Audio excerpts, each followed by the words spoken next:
আর এটা ভুল জানা আছে, আমরা মনে করি সালাম মানে পায়ে হাত দেওয়া না। সালাম মানে আসসালামু আলাইকুম ওয়া রাহমাতুল্লাহি ওয়া বারাকাতুহু। আমরা অনেকটা সালামের সময় হাত তুলি, হাত তোলাও কিন্তু সালাম না। মুসলমানের সালাম মুখ। আল্লাহ রসুল সাল্লাল্লাহু আলাইহি ওয়াসাল্লাম বলছেন, ইন্নাল্লাহ দামিনুন সালাসা, তিন শ্রেণীর মানুষের আল্লাহ নিজে জামিন হন। তার এক শ্রেণী মান দাখালা বাইতাহু বিসালাম, যে ব্যক্তি বাড়িতে ঢোকার সময় সালাম দিয়ে ঢুকবে, ওই ব্যক্তি যতক্ষণ বাড়িতে থাকবে আল্লাহ হেফাজত করবে। লাভ হলো না লস? কিন্তু একজনের লস। কার?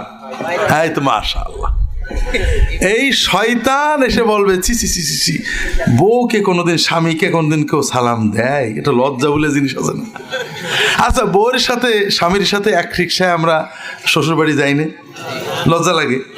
সিনেমায় যান না, লজ্জা লাগে? তো এই যে আমাদের দেশে পায়ে হাত দিয়ে সালাম আছে না, লজ্জা লাগে? এখানে শয়তান ঢোকে না, কারণ পায়ে হাত দিয়ে 1,00,000 বার সালাম করলেও একটা নেকি হয় না। কোনো হাদিসে নেই যে পায়ে হাত দিয়ে সালাম করলে নেকি হয়। এমনকি রাসূলুল্লাহ সাল্লামের বিবিরা কোনোদিন তার পায়ে হাত দিয়ে সালাম করেননি। রাসূলুল্লাহ সাল্লামের মেয়ে ফাতেমা রাদিয়াল্লাহু তাআলা আনহা কোনোদিন তার বাপের পায়ে হাত দিয়ে সালাম করেননি। এগুলো আমাদের দেশীয় রেওয়াজ, সাহাবীদের যুগে ছিল না। যেহেতু এতে কোনো সওয়াব নেই, বরং গুনাহ হওয়ার সম্ভাবনা বেশি, এই জন্য শয়তান এখানে বাধা দেয় না। এই জায়গায় কিন্তু লজ্জা নেই, আছে নাকি? কিন্তু যেখানে সওয়াব সেখানে শয়তান খালি ওয়াসওয়াসা দেয়। আচ্ছা, এইবার আমরা চিন্তা করি, আমরা এই যে একটা নতুন জিনিস জানলাম, এটা আমল করা সহজ না কঠিন? লাভ না লস? কিন্তু না জানার কারণে আমরা আমল করিনি। আর এটা ভুল জানা আছে, আমরা মনে করি সালাম মানে পায়ে হাত দেওয়া না। সালাম মানে আসসালামু আলাইকুম ওয়া রাহমাতুল্লাহি ওয়া বারাকাতুহু। আমরা অনেকটা সালামের সময় হাত তুলি, হাত তোলাও কিন্তু সালাম না।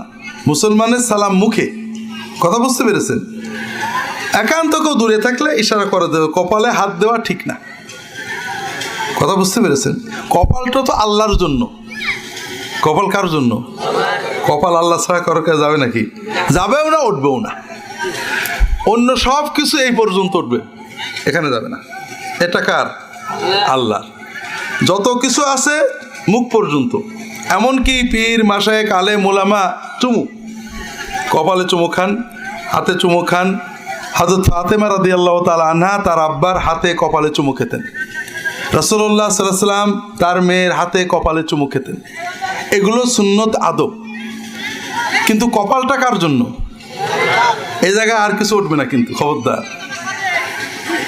তো যেটা বলছিলাম, আমরা ভুল জানি বলে অনেক রকম গুনাহ হয়ে যায়, আর না জানার কারণে অনেক সওয়াব নষ্ট হয়ে যায়। এবার শবে বরাতের অন্য দিকে যাই। আসলে আমরা শবে বরাত আল্লাহর রহমতের জন্য করি না, ভাগ্য ভালো করার জন্য করি, ঠিক না? সওয়াবের জন্য কি শবে বরাত করে নাকি কেউ? শাওয়ালের রোজা শবে বরাত এই সওয়াবের জন্য করে 100 বার। কিন্তু শবে বরাতে মানুষ মসজিদে যায় কি জন্য বলেন তো? ভাগ্য পরিবর্তন করার জন্য। কারণ বাংলাদেশের মানুষ মনে করে আল্লাহ বোধহয় আমাদের এমপি সাহেবের মতো। সেটা কেমন? আমি হরিণাকুণ্ডুর লোক, ভোটের সময় ছিলাম এমপি, ওই যে কি জন্য আমাদের স্বামী নাকি আছে তার বিরুদ্ধে। এখন পাশ করে যাওয়ার পরে আমি একদিন তার বাসায় যেয়ে বললাম যে কাকা, চাচা, ভাইজান, স্যার, আমি আমার পরিবার সবাই আপনার আব্বার খুব ভক্ত, আপনার জন্য কত চেষ্টা করছি। তো উনি তার বুঝলো না, বলে ঠিক আছে বাবা, তোমার যা যখন লাগে আমার বলবা, ঠিক আছে না? আমরা চেষ্টা করি। আমি গত বছর আল্লাহর কথা মানিনি, আগামী বছরে মানবো না নিশ্চিত, মানার কোনো নিয়ত নেই। কিন্তু সবার আগে মসজিদে বসি, আল্লাহর বলি, আল্লাহ দেখছো তো আমার সে তোমার ভালো বান্দা আছে, দেখো আগে মসজিদে আইছি। আল্লাহ তো ঠকে যাবে নাকি? হ্যাঁ, ঠকবে না। আসলে ভাগ্যর জন্য শবে বরাত লাগে না, ভাগ্যর জন্য যেটা লাগে সেই জায়গায় আমরা নেই। আল্লাহ রসুল সাল্লাল্লাহু আলাইহি ওয়াসাল্লাম বলছেন, মান আরাদা আইয়ুনসা ফি আজালিহি ওয়া ইউবারাকা লাহু ফি রিজকিহি ফালিয়াসিল রাহিমাহু। যদি কেউ চায় যে তার আয়ুটা বাড়ুক, চান নাকি আপনারা? চান সবাই। যদি কেউ চায় যে তার রিজিক আল্লাহ বরকত দিক, চান নাকি? তাহলে আমি একটা পরামর্শ দিই, দেখেন আপনাদের ভালো লাগে কিনা। আমাদের পাকশির দরবারে দুটো ছাগল মানত করে ফেলেন। হ্যাঁ, পাকশিতে অথবা যে কোনো জায়গায় আমার সুন্নাহ ট্রাস্টে যদি ছাগল দেন, টাকা দেন, নিয়ে থয় যে দিনের একটা জায়গায়, একটা ভালো জায়গায় টাকা দিলে আল্লাহ খুশি হবে। কে খুশি হবে? এটা সওয়াবের কাজ, এটা খারাপ না। আর যদি দেন যে হুজুর খুশি হয়ে আমার দিকে একটু নেক নজর দেবে, তাহলে এটা শিরক। নেক নজরের মালিক কে? কথা বোঝেননি? এখন আপনারা যদি মনে করেন ইউনূস আলাইহিস সালাম মাছের পেটে পড়ছিলেন, নজর দিছিলেন কে? না কোনো হুজুর? হ্যাঁ, ইব্রাহিম আলাইহিস সালাম যখন আগুনে পড়ছিলেন, নজর দিছিলেন কে? আমাদের নবী যখন গাড়ে হেরাইছিলেন, তখন নজর দিছিলেন কে? এখন আল্লাহর নজর কি নাউজুবিল্লাহ দুর্বল হয়ে গেছে কিনা? এখন আর কার নজর লাগবে? আল্লাহর নজরে চলবে না? চলবে। তাহলে বুঝতে পেরেছেন যে আপনি পাকশির দরবারে, ফুরফুরার দরবারে, আসুন্নাহ ট্রাস্টে যদি টাকা দেন, সহযোগিতা করেন আল্লাহর জন্য, আল্লাহকে খুশি করতে, এটা সওয়াবের কাজ, এটা ভালো। আর যদি আমাকে খুশি করতে আমি আপনার ভালো করে দেব, তাহলে এটা শিরক। কিন্তু কোরআনে হাদিসে কোথাও নেই কোনো হুজুরের হাদিয়া দিলে, কোনো মাদ্রাসা, মসজিদ, মক্তবে দান করলে বিপদ কাটে। বিপদ কাটে, আয়ু বাড়ে, বরকত হয় কয়েকটা কারণে। এক নম্বরে এই হাদিসে রাসূল কি বলছেন?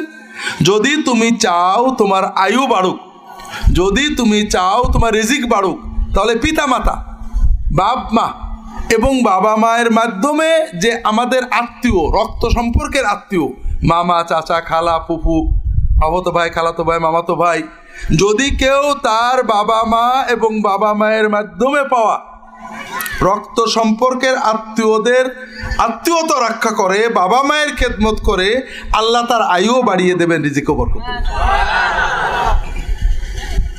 আমরা না জানার কারণে এবং ভুল জানার কারণে এই নিয়ামত থেকে বঞ্চিত হচ্ছি।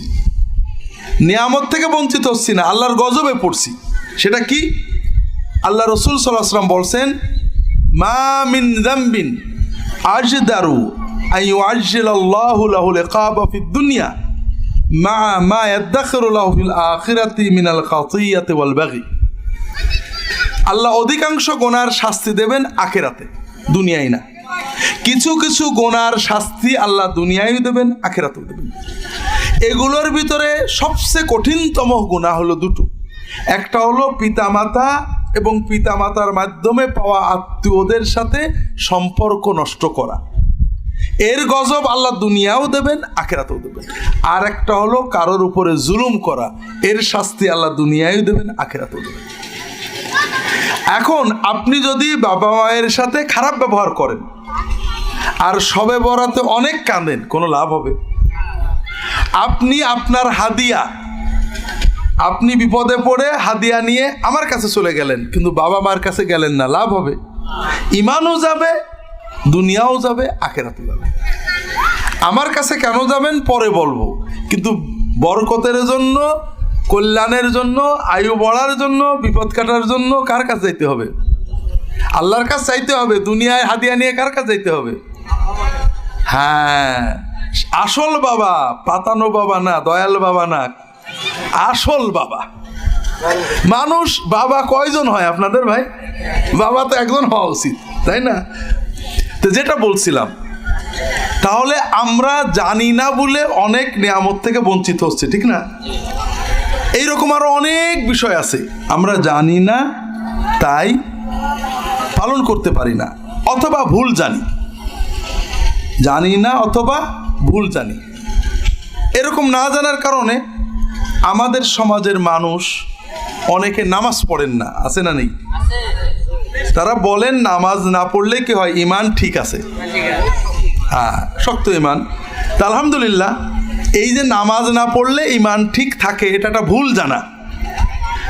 আর নামাজ না পড়লে কি হয় সেটা উনি জানেন না। তবে নামাজ পড়ে না, ইমান ঠিক আছে, এই রকম মুসলমান বাংলাদেশে বেশি থাকলে আমাদের হুজুরদের লাভ। আপনার এই কথা বুঝতে পারছেন, কিন্তু মারেফতের ভেদ বোঝেননি। আবার বলি, নামাজ পড়ে না ইমান ঠিক আছে, এই রকম মুসলমান যদি বাংলাদেশে বেশি হয় তাহলে আমাদের হুজুরদের লাভ কিভাবে একটু ব্যাখ্যা করি। আপনারা সমাজে দেখবেন যে পুরুষ অথবা যে মহিলা নামাজ পড়ে না একটু অস্থির বেশি হয়, অল্প বিপদেই অস্থির হয়ে যায়। ছেলের অসুখ হোক আর ছাগলের অসুখ হোক, মামলা হোক আর ঝগড়া হোক, অস্থির হয়ে যায়, বিপদ মনে করে।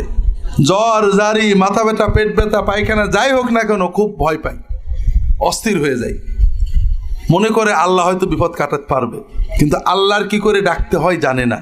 ও তখন কি করে, বিপদের মাত্রা হিসেবে 200 টাকা বা 2000 টাকা একটা মুরগি বা 2টো ছাগল নিয়ে হুজুরের কাছে যায়। তাহলে মনে করেন বাংলাদেশের 16 কোটি মুসলমানের প্রায় 12 কোটি হুজুর পীর সাহেব আছে, আমিও একজন তার ভিতরে। তা আমাদের লাভ হয় না লস হয়? কাজেই নামাজ পড়ে না, ইমান ঠিক থাকে, এই রকম মুসলমান বাংলাদেশে যত বেশি হবে আমাদের তত লাভ। আর এই জন্যই আমরা যদিও অনেক হুজুর নামাজ লাগবে না, আমি দেখব, আমার মুরিদ হলে নামাজ লাগে না, এসব বলে না। আর কোন হুজুর নামাজের আমরা একটু ওয়াজ করি বটে, কিন্তু ভিতরে ভিতরে এত চাই না যে নামাজ হোক। কারণ কি? কারণ হলো নামাজি মুরিদেরা এত টাকা দেয় না, বেনামাজি মুরিদেরা সবসময় বেশি হাদিয়া দেয়। আর এজন্যই বেনামাজি যখন মারা যায় তখন আমরা ওই বেনামাজির জানাজা টানাজা পড়ায় দোয়া করে কলমা খতম করে জান্নাতুল ফেরদাউসে দিয়ে দিই। এই জন্য মানুষ জানে নামাজ না পড়লেও হুজুররা আছে আমাদের জান্নাতে দেওয়ার জন্য, ঠিক না? যেটা বলছিলাম ভাইরা, নামাজি বেনামাজি মুসলমান সমাজে বেশি থাকলে কাদের লাভ?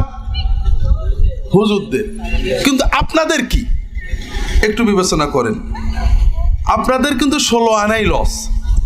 1 নম্বর, আপনি যে দাবি করলেন ইমান ঠিক আছে, নামাজ না পড়লেও ইমান ঠিক আছে, কিন্তু ইমান ঠিক থাকে না।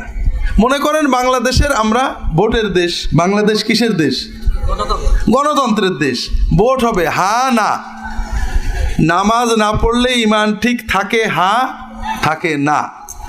আমরা বাংলাদেশের 16 কোটি হিন্দু মুসলমান বৌদ্ধ খ্রিস্টান ভোট দিলাম হা, আর একজন ভোট দিলেন না, রাসূলুল্লাহ সাল্লাল্লাহু আলাইহি ওয়াসাল্লাম। এবার কোনটা জিতবে? কোন ভোট গণতন্ত্র চলবে? সেই রাসূলুল্লাহ সাল্লাল্লাহু আলাইহি ওয়াসাল্লাম হাদিস শরীফে বারবার বলেছেন নামাজ না পড়লে ইমান ঠিক থাকে না। এটা হলো 1 নম্বর। 2 নম্বর আরো কঠিন। আপনার যদি ঠিক থেকেও থাকতো ইমান, আপনি বিপদে পড়ে যখন আমার কাছে চলে গেলেন তখন ইমান নষ্ট হয়ে গেল। বিপদে পড়ে কার কাছে যেতে হয়? আল্লাহ তো আমাদের ঝিনাইদহে থাকেন, ওই হরিণা কি বলে ফুরফুরা পাকশিতে থাকেন। আমরা একটা জিনিস ভুল জানি, ভুল জানার কারণে আমরা ইমান হারিয়ে ফেলছি। এটা একটু বলি, বলার পরে নামাজের ওখানে যাব। সেটা হলো, আমরা মনে করি আল্লাহ তাআলা রাজা বাদশার মতো, প্রধানমন্ত্রী, এমপি, ডিসি, এসপি এদের মতো। এদের কাছে যাইতে গেলে একটা মাধ্যম নিয়ে গেলে ভালো হয় না ভাই? আপনি কি একা ডিসির কাছে যাইতে পারবেন? কিন্তু ডিসির অফিসের বা খুব আপনজন কাউকে নিয়ে গেলে কি হবে? সহজে যাওয়া যাবে। মাশাআল্লাহ।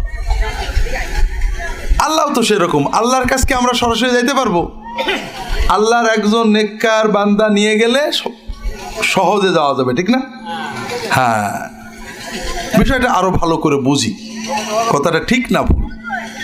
আমরা ডিসি, এসপি, এমপি, মন্ত্রী, জজ এদের কাছে যাওয়ার সময় কাউকে নিয়ে যেতে হয় কেন? মাধ্যম লাগে কেন? কারণ, 2টো কারণ। প্রথম কারণ হলো তিনি আমাকে চেনেন না, ঠিক না? যদি তিনি আমাকে চিনতেন তাহলে কার কারণ নেওয়া লাগতো? তাহলে আমরা একজন মাধ্যম নিয়ে যাই, কারণ উনি আমাকে চেনেন না। যেহেতু চেনেন না, আমাকে উনি এন্টারটেইন করবেন না, আমার কথা শুনবেন, অথবা ঢুকতেও হয়তো দেবেন না। কিন্তু একজন তার পরিচিত লোক যদি বলে যায় যে এই লোকটা খুব ভালো, আমাদের এলাকার খুব ভালো মানুষ, তিনি তখন ঢুকতে দেবেন, ঠিক না? আল্লাহ তো সেরকম। আল্লাহ তো আমাদের চেনেন না। একটু বুঝে সুঝে কন, আল্লাহ তো আমাদের চেনেন না। চেনে, তবে একটু চিন্তা করেন, আল্লাহ তাআলার লাখ লাখ কোটি কোটি কোটি কোটি বান্দা, আল্লাহ হয়তো আমাদেরকে ঝাপসা জানেন, একজন হুজুর যদি সাথে যেয়ে বলে দেয়, আল্লাহ তাড়াতাড়ি চিনতে পারবেন, ঠিক না? আমাদেরকে কে বেশি চেনেন? যে আল্লাহ আমাকে মায়ের চেয়েও বেশি চেনেন, যে আল্লাহ আমার ভালো মন্দ আমার চেয়েও ভালো জানেন, সেই আল্লাহর কাছে যেতে কাউকে নিয়ে যেতে হবে, এই চিন্তা করলে কি ঈমান থাকে? থাকে।